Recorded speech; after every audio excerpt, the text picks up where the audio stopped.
Hello, আসসালামু আলাইকুম guys.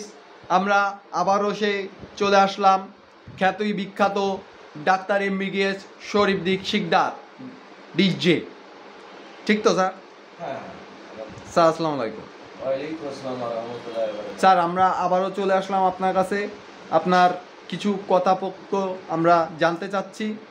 আসলে জানি না এটা বলা ঠিক হবে কিনা। মানে আমরা আপনার জানতে চাচ্ছি যে আপনি অনেক ডিগ্রি খ্যাতি লোক, আসলে আপনি কোন কলেজ থেকে বা কিভাবে আপনি এত খ্যাতি অর্জন করলেন, যদি আমাদের সাথে একটু শেয়ার করতেন বা আমাদের পাবলিকের সাথে একটু শেয়ার করতেন ভালো। আপনি নিছক একটা দারুণ প্রশ্ন করেছেন, ভালো লাগছে প্রশ্নটা করতে।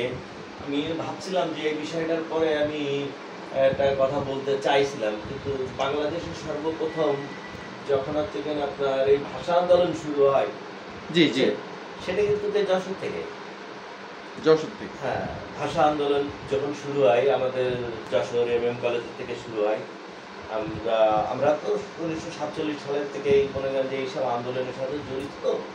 যেহেতু শিক্ষাগত যোগ্যতা আমার বাংলাদেশের এবং বিভিন্ন কলেজ মাদ্রাসায় আমরা গেছি, পড়াশোনা করেছি এবং হচ্ছে কি হায়ার এডুকেশন আমরা কমপ্লিট করছি। তা আসলে বাংলাদেশের শিক্ষা ব্যবস্থা তো অনেক ভালো, কিন্তু কিছু কিছু আমি সবসময় আমার শিক্ষিত মানুষদের আমি শ্রদ্ধা করি।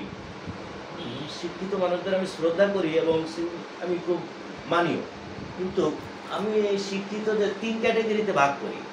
একটা হচ্ছে সুশিক্ষিত, আরেকটা হচ্ছে কুশিক্ষিত, আরেকটা হচ্ছে জ্ঞানী।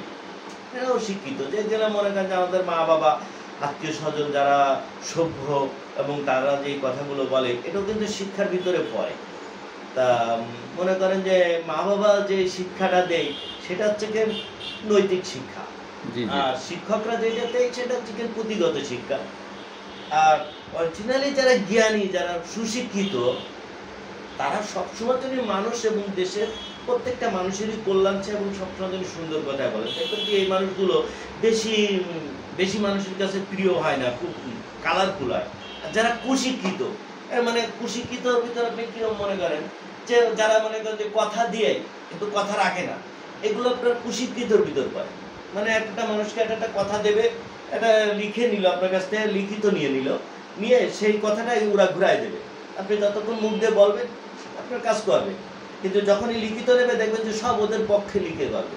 এখন আপনি তো মনে করেন যে সুশিক্ষিত, মনে করেন যে বিশ্বাস করে, বিশ্বাসী যারা তারা কিন্তু সুশিক্ষিতর ভিতরে পড়ে।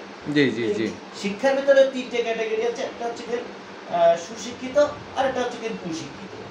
বেশিরভাগই মনে করেন যে বাংলাদেশের যে মানুষগুলো আছে তার ভিতরে প্রায় আপনার হচ্ছে 40% কুশিক্ষিতর ভিতরে ফেলা যায় আমি মনে করি। কিন্তু আসলে জানি না মানুষের ধারণা চেঞ্জ হবে কিনা।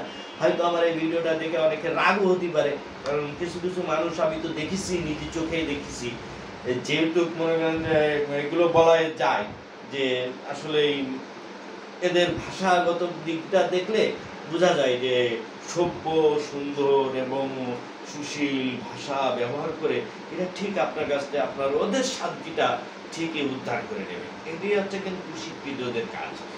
যাক, এসব রোগের থেকে আপনারা এড়াই থাকবেন এবং দেশ এবং জাতিকে সবাইকে সতর্ক করবেন, এবং আমাকেও আমারও চ্যানেলটাকে সাবস্ক্রাইব করে দেবেন। ডিজে শরীফ শিকদার। আল্লাহ হাফেজ।